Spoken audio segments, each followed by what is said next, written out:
It's that super flow. No, she my flow. Yeah, yeah, yeah, yeah. It's that super flow.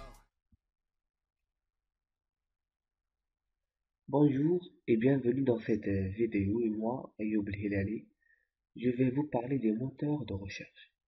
Pour ce faire, dans un premier temps, je vais commencer par quelques définitions des moteurs de recherche, puis on va voir comment les moteurs de recherche fonctionnent, ainsi que des exemples des moteurs de recherche les plus utilisés et d'autres moteurs de recherche. Enfin, je vais vous montrer comment les moteurs de recherche, comment faire des recherches, comment utiliser les moteurs de recherche d'une façon très efficace. Donc, comme vous le savez, notre monde tend à s'informatiser de plus en plus, notamment à travers l'Internet. En effet, ce dernier devient indispensable dans notre vie professionnelle. Dès que l'on se pose une question sur la toile nous permet d'obtenir des réponses, bien qu'il existe des milliards de sites.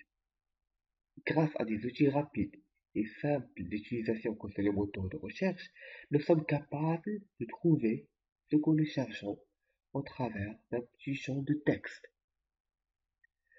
Donc, l'Internet généralement nous offre une multitude de possibilités et les moteurs de recherche nous permettent d'y accéder plus facilement. Donc, pour définir un moteur de recherche, on peut dire que un moteur de recherche est un service en ligne permettant de trouver facilement une page web grâce à un ou plusieurs mots-clés dans un formulaire de recherche. Concernant euh, le fonctionnement d'un moteur de recherche, bien sûr, il n'est bien sûr pas possible que à chaque question de tous les utilisateurs, ces moteurs de recherche parcourent l'ensemble de tous les serveurs web du monde à la recherche des informations souhaitées par les utilisateurs. Cette recherche sur l'ensemble du web prendrait évidemment beaucoup trop de temps. Donc, quelle technique est alors utilisée? Les moteurs de recherche donc envoient sur le web des robots qui passent leur temps à parcourir le web 24 heures sur 24 heures. Ces robots surfeurs sont encore appelés des crawlers ou des spiders. Ces robots envoient des résultats de la lecture de toutes les pages web qu'ils parcourent en sautant de lien en lien. Ils envoient les résultats de leur lecture vers les serveurs d'index, parce que chaque moteur de recherche a un serveur d'index dans lequel il fait enregistrer les pages euh, qui sont retrouvées par les robots surfeurs. En réalité, ces robots indiquent les mots qu'ils ont trouvés sur les pages du web et indiquent l'adresse des pages où ils ont trouvé ces mots. Dans le serveur d'index, des programmes spécialisés sont chargés de mettre de l'ordre dans toutes ces données et finalement, dans les mémoires du serveur d'index, dans le disque dur, ne se conservent que les mots qui ont été trouvés et les pages où ces mots ont été trouvés.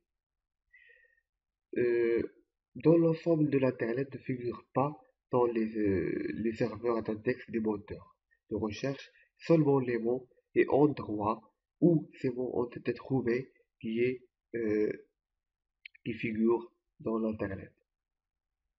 Donc, lorsque les serveurs d'index ont à leur disposition l'ensemble des mots qui figurent sur les pages web qui ont été explorées, ainsi que les adresses de ces pages web, et bien à ce moment-là, l'utilisateur ou l'internaute tape ces mots-clés dans la barre de recherche des moteurs de recherche. Donc la recherche est envoyée au serveur. Les mots-clés sont comparés aux listes des pages enregistrées dans le serveur. Donc, la liste des adresses des pages est alors générée et s'affiche sur la page de résultats. Donc, cette opération peut paraître banale, mais en vérité, elle nécessite une puissance de calcul importante. Donc, comment ces moteurs de recherche gagnent de l'argent? La méthode la plus commune pour un moteur de recherche pour gagner de l'argent consiste à afficher des résultats sponsorisés lors d'une recherche. Donc, il y a des sites web dont l'argent est moteur de recherche. Donc, le moteur de recherche pour que leur site soit en tête de certains résultats, mais uniquement dans la partie ou les parties réservées aux résultats sponsorisés. Maintenant, on va voir des exemples des moteurs de recherche. On va commencer par le moteur de recherche Bing. Bing est le moteur de recherche fait par Microsoft, lancé en juin 2009. Dans sa version finale, Bing offre des options de recherche, sites web, images, vidéos, shopping, actualités, cartes, etc. L'objectif pour Microsoft avec ce moteur de recherche est de mieux concurrencer Google, qui est le numéro 1 absolu du secteur. Ce dernier compte à la date d'avril 2009 65% de part de marché. Lors de lancement de Bing, Microsoft a prévu un budget de communication compris entre 80 et 100 millions de dollars. Donc voilà l'interface de Bing. Ici, on peut changer la langue, on peut affiner la recherche, on peut classer la recherche selon l'image, actualité. Et ici, c'est juste taper les mots cherchés dans la zone de recherche et taper et cliquer sur entrée ou site loop qui est ici. Donc voilà les recherches. On peut voir des résultats sous forme des images, actualité. Et bien sûr, ce moteur de recherche, il enregistre les données personnelles des, des utilisateurs. Donc, il ne respecte pas l'intégrité des utilisateurs. On passe au deuxième moteur de recherche, c'est Yahoo. Yahoo était plutôt un navigateur web. Il est tout de même le deuxième site mondial utilisé pour les recherches. Lors de lancement, son lancement début 1994 par David Filo et Jerry Yang, Yahoo n'était qu'un simple annuaire web. Mais depuis, le site s'est considérablement étoffé, proposant divers services et options intéressantes pour se démarquer de son concurrent direct, Google. Ce tournant porta des fruits lors de l'année 2004, puisque d'après Alexa, euh, c'est un site spécialisé dans les statistiques, Yahoo fut le site le plus visité de l'année.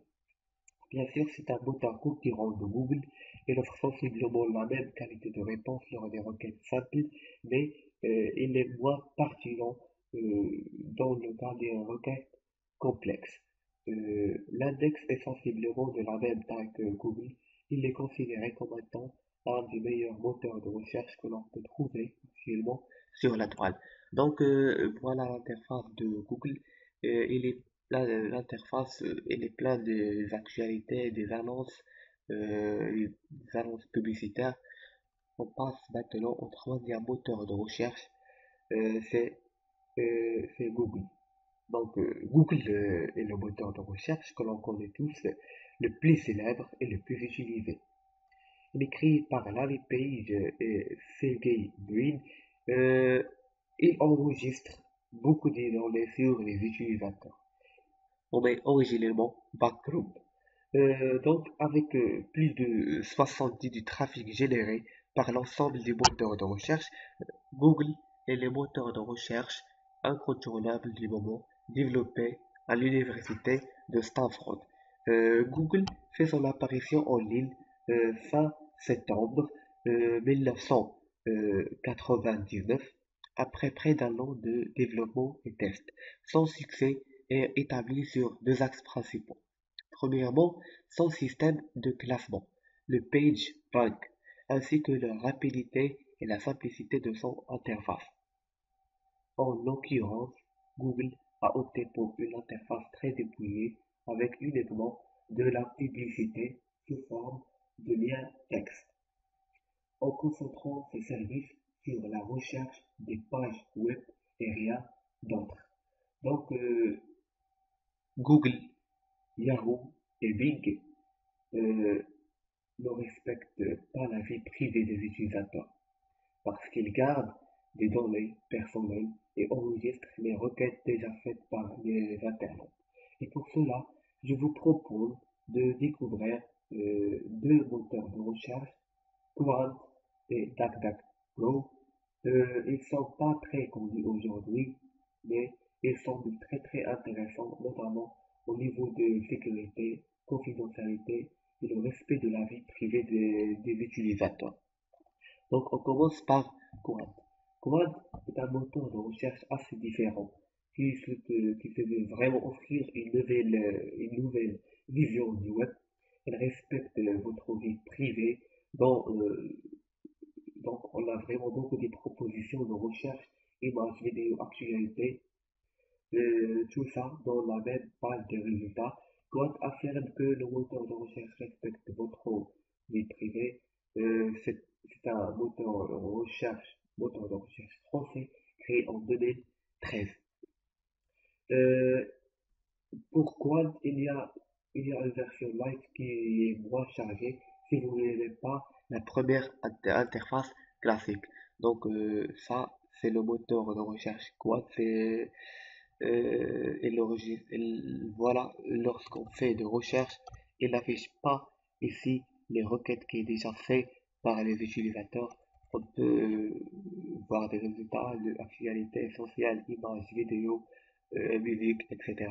Et ça, l'interface Lite, si vous n'avez pas aimé cette interface classique, vous pouvez utiliser c'est Quant, la version Lite de ce moteur de recherche. Donc on passe à un moteur de recherche qui est très intéressant à mon avis, c'est DuckDuckGo. DuckDuckGo est un méta-moteur de recherche. Qu'est-ce que ça veut dire un moteur de recherche? Ça veut dire qu'il utilise les, les résultats des autres moteurs de recherche euh, dans le but d'enrichir les résultats traditionnels et d'améliorer la pertinence. Il propose aussi son propre moteur de recherche. Donc la philosophie de ce moteur de recherche euh, est de préserver la vie privée et de ne stocker aucune information personnelle concernant les utilisateurs. Cependant, par défaut, DuckDuckGo relaie des liens sponsorisés sur son moteur de recherche. Il consacre une partie de ses revenus à financer des projets libres. Donc voilà l'interface, elle est très classique, elle est très classique. Donc il ne conserve pas les informations personnelles. Il n'y a pas des annonces, donc on n'a pas besoin d'utiliser la navigation privée. Donc si vous passez à DuckDuckGo, vous allez retrouver votre vie privée.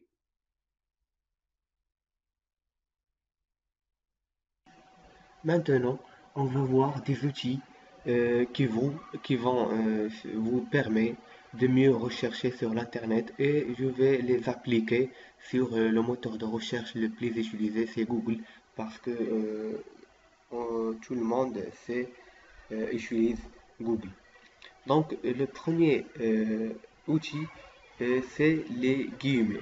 Les guillemets permettent de trouver des pages et des résultats qui contiennent une expression exacte. Donc, je vais faire un exemple. Par exemple, ici, je vais taper isolation ou je vais taper super isolation thermique.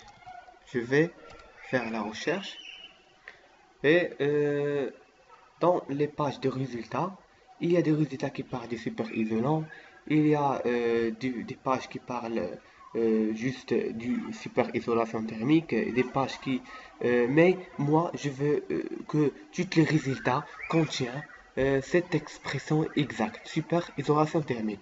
Donc, je vais ajouter des guillemets ici, ici et je vais taper entrée. Donc, ici, tous les résultats contiennent cette expression exacte, super isolation thermique.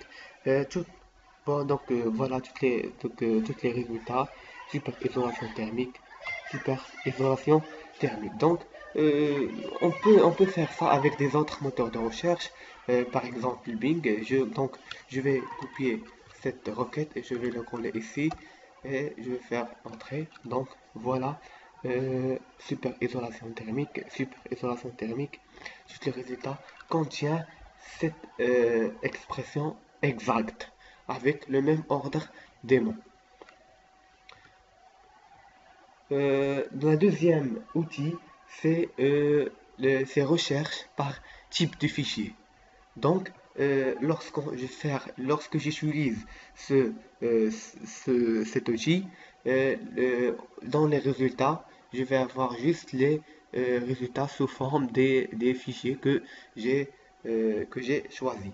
Donc, je vais taper par exemple pollution et je vais taper file type deux points et je vais choisir le type de fichier que je vais. Par exemple, ici, je vais les résultats sous forme des fichiers PDF.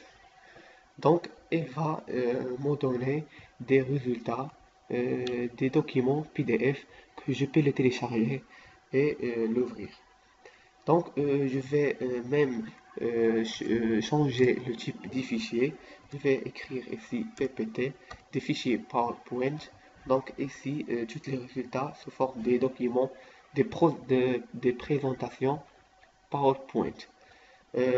Donc, on va voir un autre exemple. Je vais taper par exemple réchauffement climatique, file type.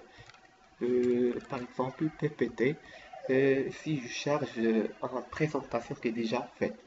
Donc voilà, c'est un fichier PPT. On va le cliquer et on va le télécharger ici. Donc après qu'on télécharge le fichier, on va l'ouvrir et voilà, c'est une présentation complète PowerPoint. Donc la troisième outil, c'est l'exclusion des mots. Donc, si on fait des recherches, mais je veux que notre recherche ne contient pas certains mots. Donc, je vais par exemple taper, Lyon. Donc, il va m'afficher des informations sur la ville ou la commune française, mais je vais pas des informations concernant la ville ou la commune. Donc, je vais taper ici Lyon moins ou un petit tiret moins commune. Donc, il va afficher les informations sur Lyon, mais pas commune. Donc, il va exclure le terme commune. Donc, on va pas trouver des résultats qui parlent de la commune ou de la ville de Lyon. Donc, ça, c'est très important. Donc, on va voir un autre outil qui est vraiment intéressant. Donc, c'est l'opérateur booléen OR. Donc, je vais taper par exemple Lion, Tigre. Donc, les résultats qui sont affichés ici, ils parlent de tigre et lion en même temps, mais je vais que les résultats affichent juste les informations soit pour le lion ou le tigre. Donc je vais taper or lion or tigre. Donc il a affiché soit les informations soit pour le lion soit pour le tigre. Donc c'est tout pour cette vidéo, j'espère que vous aimez le contenu et vous allez en profiter pour mieux utiliser les moteurs de recherche. Merci pour votre attention.